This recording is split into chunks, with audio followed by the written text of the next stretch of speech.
Vamos lá, pessoal, vamos resolver a prova aqui da UFO de 2022 de Química. É uma prova bem teórica. Vamos para a primeira questão? Questão 73. O derramamento de petróleo que afetou a Amazônia Equatoriana em 2022 atingiu um rio que abastece comunidades indígenas e contaminou parte de uma grande reserva ambiental.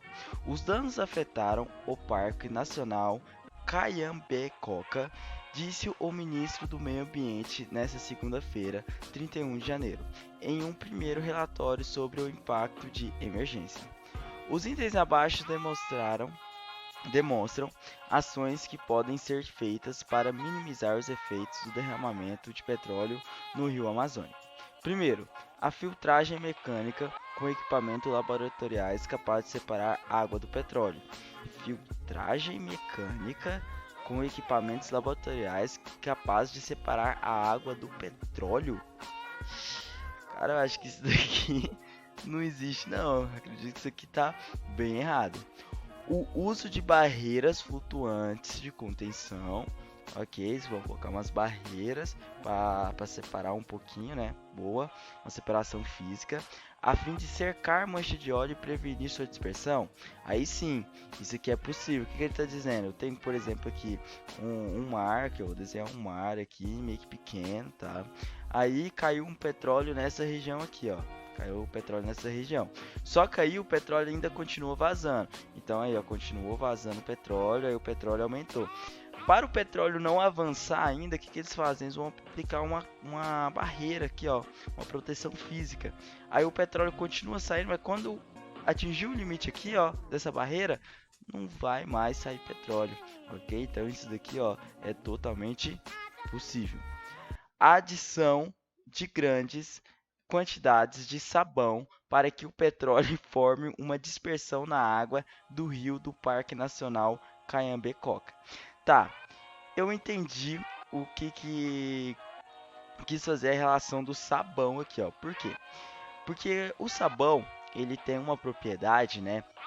Uma propriedade muito boa, onde o petróleo ele vai dispersar na água normal, ok? Normal e depois não vai ter problema, porque aí vai ficar bem separadinho, um pouco misturado ali e pronto, resolveu o problema. É a mesma coisa de limpar a gordura de uma vasilha, ok? Por que você coloca detergente? Você coloca detergente para a gordura sair. E ele está falando a mesma coisa, porque o petróleo é apolar e a gordura também. Ele está fazendo esta analogia, ok? Por que que isso daqui não é viável?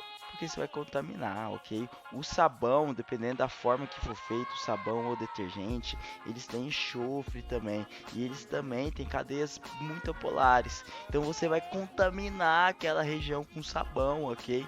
Isso aqui é um problema muito grave. Então não posso jogar sabão porque vai me gerar outros problemas ambientais, certo? Por isso que a terceira está errada. A utilização de micro-organismos específicos capazes de metabolizar os componentes do petróleo. Perfeito, pessoal. Pessoal, isso daqui existe? Sim, isso daqui existe.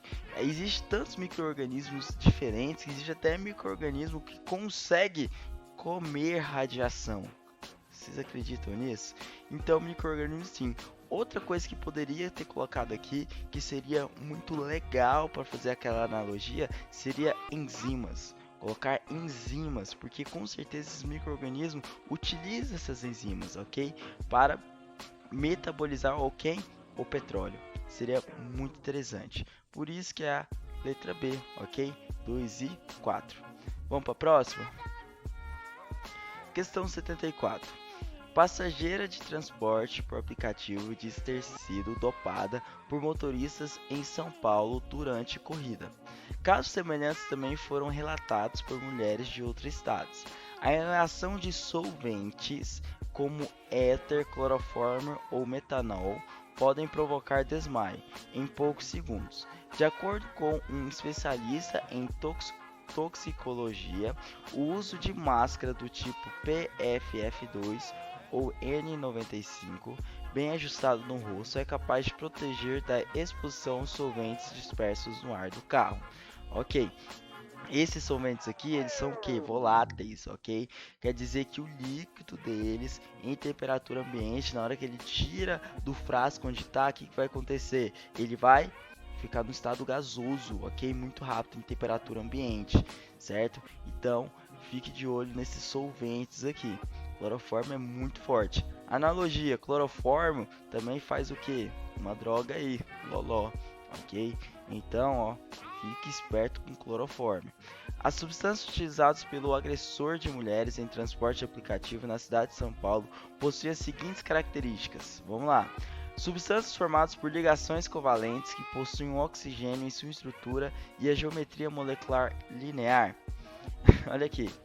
Ele está falando de quem? Éter, cloroformo e metanol. Ok? Substância formada por ligações covalentes. O éter, sim, um éter, sim, ligação covalente. O que é um éter? Vamos lembrar o que é um éter? É um carbono ligado a um oxigênio a outro que a outro carbono. Isso aqui é um éter. Um e eles estão de forma linear, não tá? Ok, aqui tá certo. Possui um oxigênio, sua estrutura geométrica molecular linear. Isso aqui é um éter. Agora, o clorofórmio, ele não é. O clorofórmio a gente representa por C, CH, né? Um hidrogênio aqui, mais 3 cloros, né? Mais 3 cloros. Essa geometria aqui, ela é linear? Não é, né? Eu tenho 1, 2, 3, 4, 5. Essa geometria aqui é qual? Tetraédrica, ok? Tetraédrica. Então não pode ser. Então não pode ser ela, ok? Por isso que a está errada. Materiais que formam elevadas interações moleculares entre si. Então, pessoal, o que são elevadas interações moleculares entre si? Posso lembrar um pouco de interação de hidrogênio, ligação de hidrogênio? Posso, né? Que são inflamáveis em presença de oxigênio e que absorvem o calor da pele. Certo. Grandes solventes, vários dos solventes, eles são sim inflamáveis, ok? Até em laboratórios de orgânicas tem que ter cuidado, ok? Porque eles utilizam muitos solventes. Só que nem todos esses solventes, né, eles formam elevadas interações moleculares. Por quê? Por exemplo, o clorofórmio aqui, ele faz a interação de polo, né? É uma interação boa, legal, mas não uma interação de hidrogênio e é uma interação não tão forte, ok? Então não é aquela interação elevada. E outra coisa, interações elevadas vai gerar outra coisa. Uma interação elevada quer dizer que a molécula ela não é volátil, ok? Quando a interação ela é fraca, ela é volátil. Quando ela é forte, ela não é volátil. E essas moléculas, ela tem interações fortes? Não, né? Se ela é volátil, não pode ser, ok? Então está errada. Moléculas polares, ok? Solúveis em água que atuam em sistema nervoso central por pertencer à família dos alcoóis, certo? O metanol aqui, sim, o metanol, ele participa da família dos alcoóis, mas o clorofórmio e o éter participam da família dos alcoóis? Não, né? Vamos lá. Compostos orgânicos voláteis. Sim, eles são todos compostos orgânicos. Entorpecentes, eu até falei para você que o cloroformo ele é uma droga, ok? É o famoso loló. E com pontos de ebulição e fusão menores do que o da água. Sim, por isso que eles são voláteis, ok? Então só pode ser a letra D, certinho? Uma questão muito boa, hein? Muito boa essa questãozinha aqui, hein? Ok? Vamos para a próxima? Questão 75. A Polícia Civil de Minas Gerais informou nesta segunda-feira, dia 05 de setembro, que recebeu relatos de cerca de 40 mortes de cachorro no Brasil após a ingestão de petisco com a suspeita de contaminação. Segundo o policial, em um dos petiscos entregues à delegacia por tutores de animais que passaram mal ou morreram, foi identificada a presença de etilenoglicol, substância tóxica que pode levar à insuficiência renal. Isso aqui é grave, hein? Isso aqui é grave. O etileno glicol possui a seguinte estrutura química. Olha aí, etileno, et, né? Pela estrutura química da substância, é possível concluir que os grupos hidroxilas, que são esses aqui, ó, os grupos hidroxilas, certo? Os grupos hidroxilas da estrutura orgânica colaboram para a formação de ligação de hidrogênio com a água e com o metano. O que é o metano, pessoal? O metano ele é CH, né? Ele tem só ligação simples e só hidrogênios, né? Pessoal, não vai, né? O metano ele não tem nem nitrogênio, ele não tem oxigênio e ele não tem nem flúor para ter aquela interação forte, ok? Aquela interação de hidrogênio. Então, ó, não pode. A interação de hidrogênio é a mesma coisa que eu falar ligação de hidrogênio, tá, pessoal? Só para ficar claro, certo? Então não pode ser A. Vamos para B. O etileno glicol forma um sistema homogêneo com a água e a mistura pode permanecer líquida a temperatura menores do que o composto orgânico puro. Tá, vamos lá. O etileno glicol, ele está dizendo que ele vai misturar com a água, certo? Até aí nenhum problema. E a mistura pode permanecer líquida a temperatura menores do que o composto orgânico puro. Eu vou lembrar de quê? De mistura. De mistura, sim, de mistura. É uma mistura. Que tipo de mistura é essa? É uma mistura homogênea. Homogênea, tá? Ela é homogênea. E como ela está falando de ponto de fusão, ok? Permanecer no estado líquido a temperatura, então eu vou pegar o ponto de fusão. Então é uma mistura eutética, ok? Eutética. Pessoal, grande parte das misturas pode ser eutética ou tanto azeotrópica. Elas têm algum dos objetivos para isso. E esse objetivo é o que? Diminuir o ponto de fusão e às vezes até o ponto de ebulição. Na mistura do eugenol, que é utilizado o óleo do cravo, é a mistura com água para diminuir o ponto de ebulição do eugenol e conseguir extraí-lo sem danificá-lo. Sabia sobre isso? E é isso que está acontecendo aqui nessa letra B, ok? Então é a correta, certinho? Vamos ver a C. A toxidez do etileno glicol ocorre em fusão do grupo aldeído que compõe a estrutura da substância. Grupo aldeído, a função aldeído seria a mesma coisa. O que é o aldeído? É um radical ligado a um carbono. Esse carbono vai estar fazendo dupla O com oxigênio ligado a um hidrogênio. Eu tenho isso aqui no etileno glicol? Eu não tenho, né? Então não pode ser a letra C. Perfeita? Letra D. O composto possui características apolares que têm miscibilidade em substâncias orgânicas.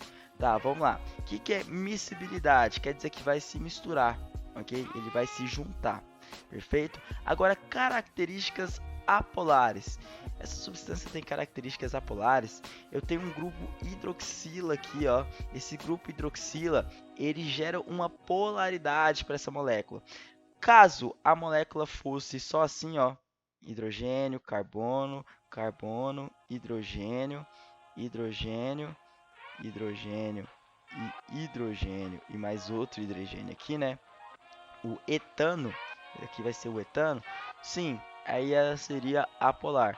Mas essas hidroxilas aqui, ó, tá me gerando uma polaridade. Então não pode ser a letra D. Perfeito? Vamos para a próxima? Questão 76. O ácido tártarico é um dos principais componentes do vinho. Ele realça sua cor e pode melhorar a qualidade da bebida. Sua estrutura está representada abaixo. Olha aqui o ácido tártaro, ok? O que eu estou vendo aqui?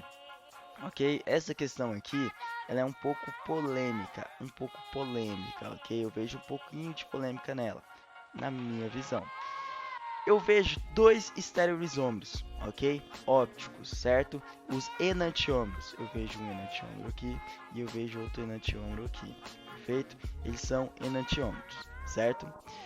Da análise estrutural do ácido tártarico, verifica a formação de isômeros que se explica pela...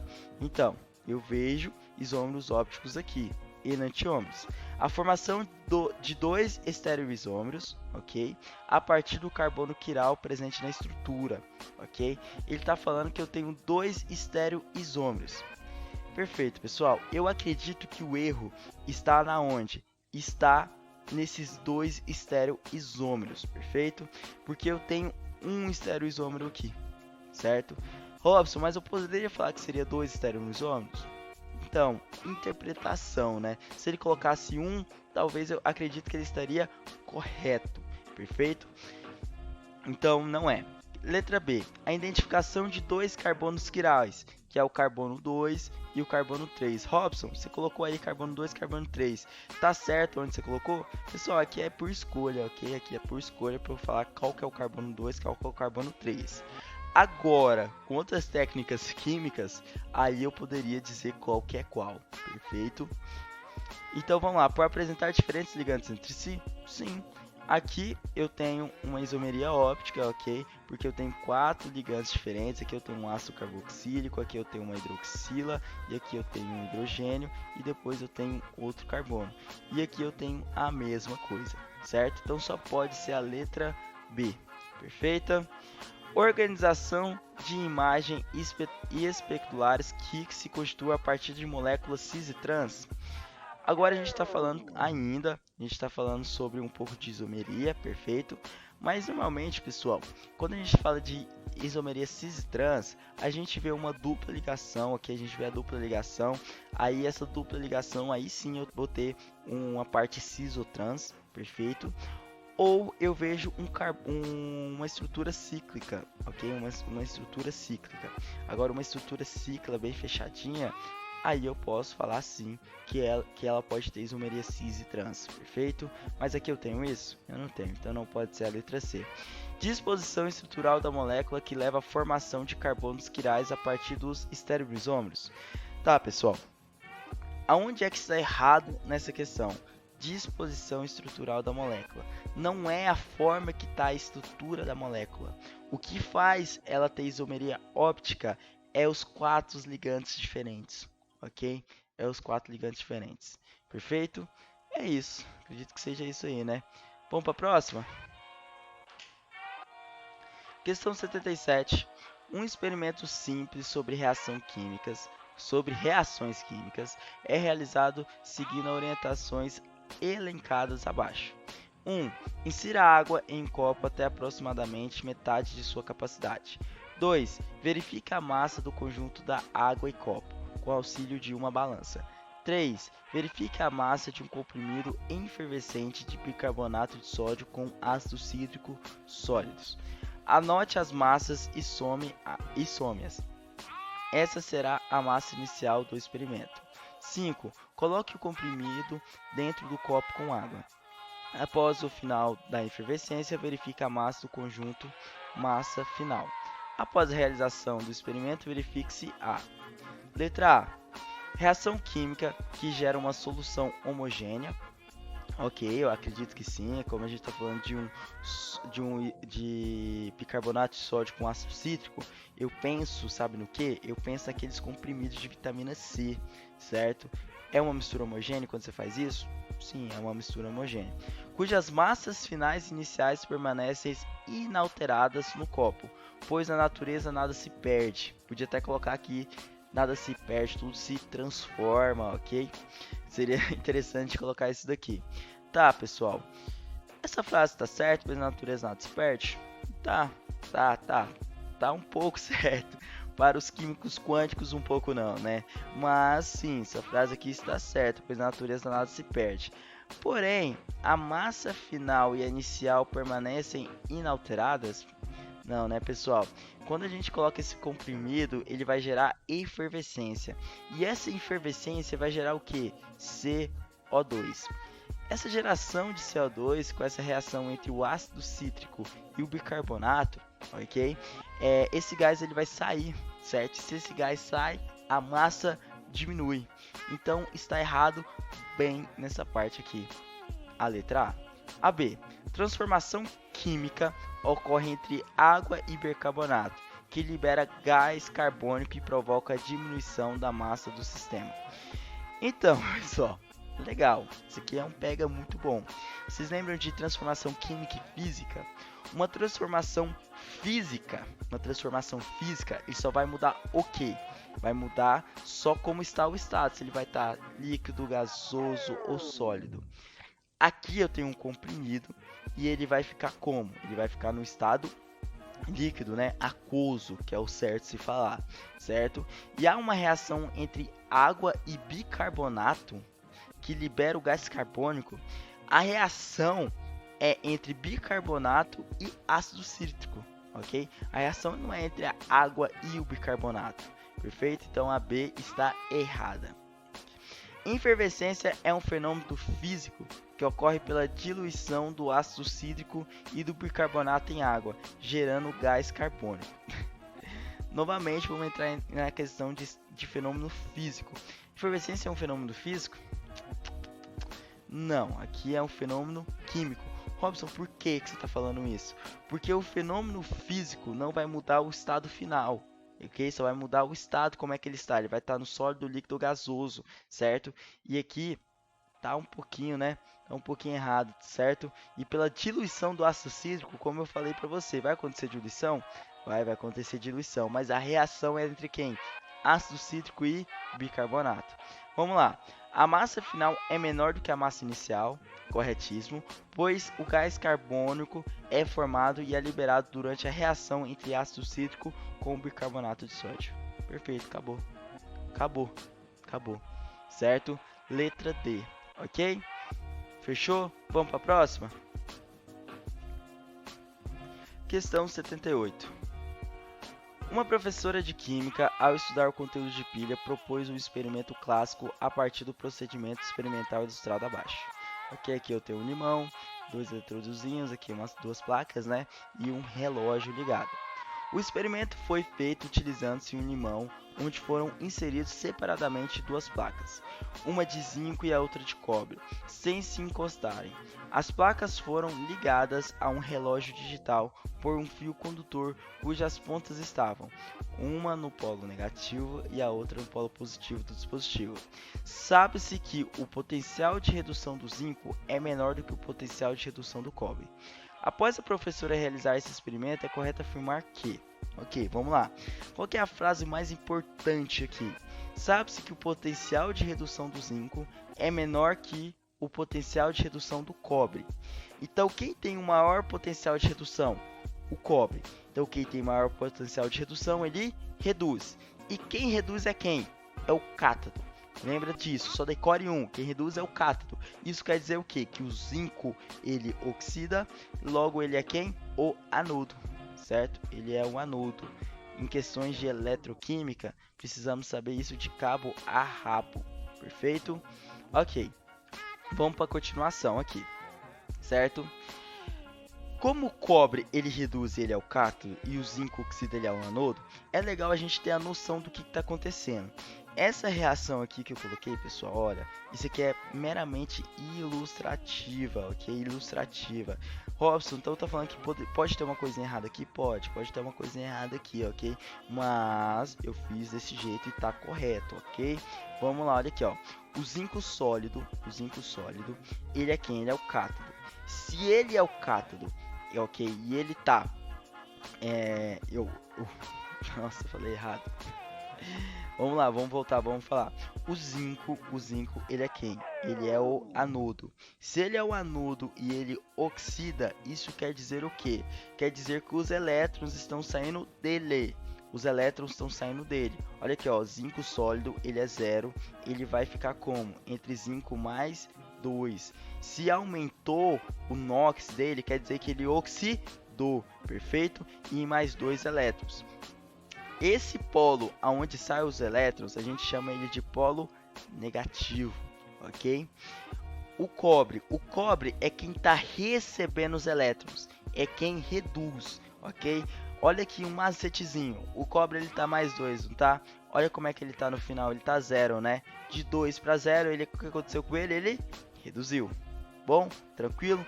Então olha aqui, ó, o cobre ele está recebendo esses elétrons, perfeito? Ele está recebendo, como ele está recebendo, ele vai ficar em cobre 0, então ele é o polo o quê? É o polo positivo, certo? Esse é o macetezinho que você tem que ter nessa questão, ok? Na placa de cobre chegam os elétrons? Sim, os elétrons chegam na placa de cobre. Sendo ela o polo positivo da pilha? Sim, ela é o polo positivo da pilha. O fio preso a essa placa deve ser conectado ao polo positivo do relógio? Está errado aqui, ó. Ele deve ser conectado aonde? No polo negativo do relógio. Tem que ser ao contrário. Perfeito? Vamos para B. O zinco, ao sofrer redução, o zinco ele sofre oxidação, né? Ele não reduz. Pronto, já acabou. Eu nem pouco leio o restante. A C. Da placa de zinco saíram os elétrons. Aqui, ó. Do zinco saíram os elétrons.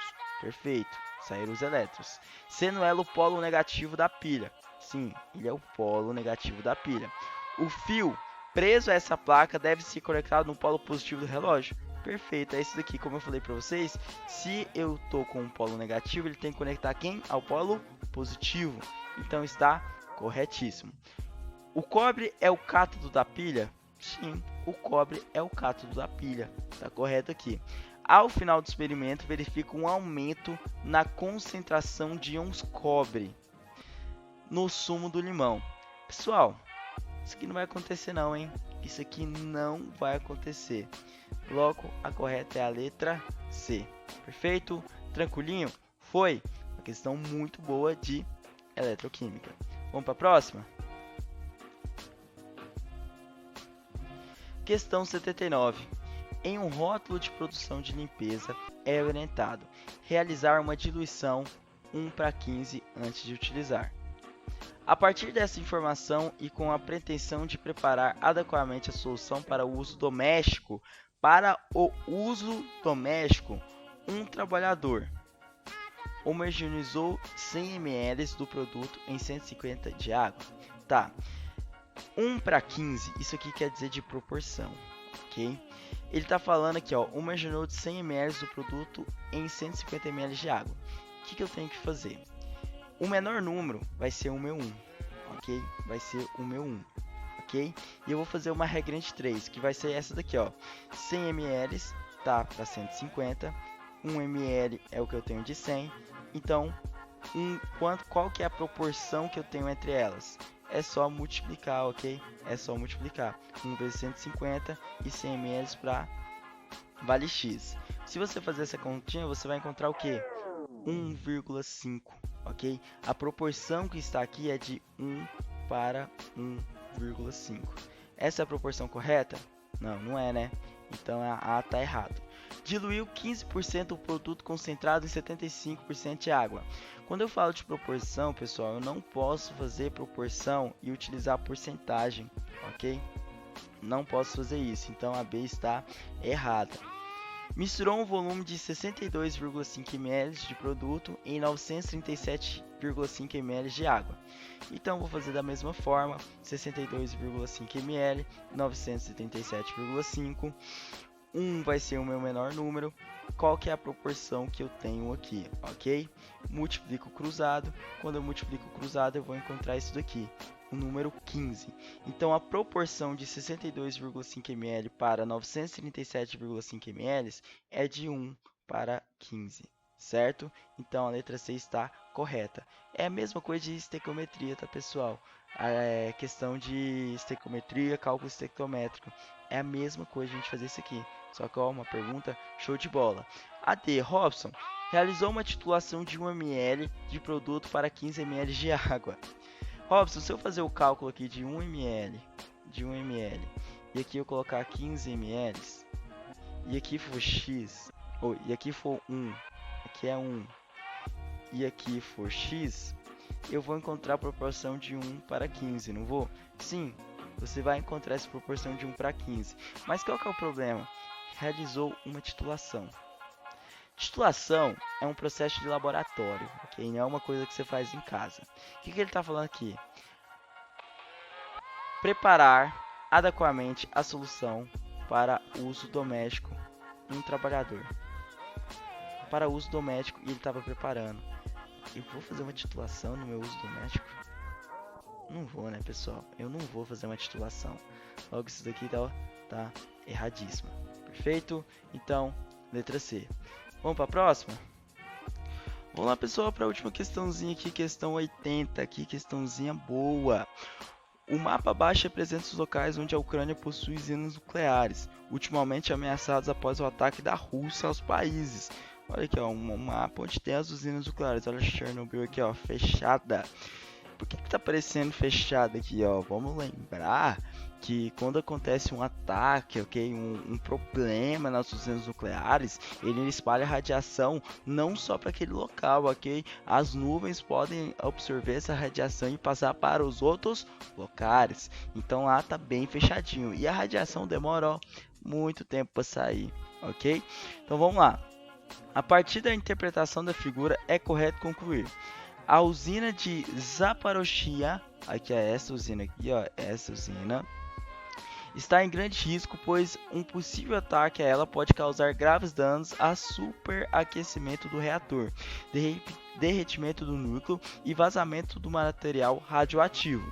Sim, né, pessoal? Essa área aqui, ó, onde nós estamos vendo, aqui é perto da Crimeia, né? As pessoas aí de geografias, relações internacionais, né, sabem que essa usina aqui, ela até que foi dominada, se eu não me engano, né?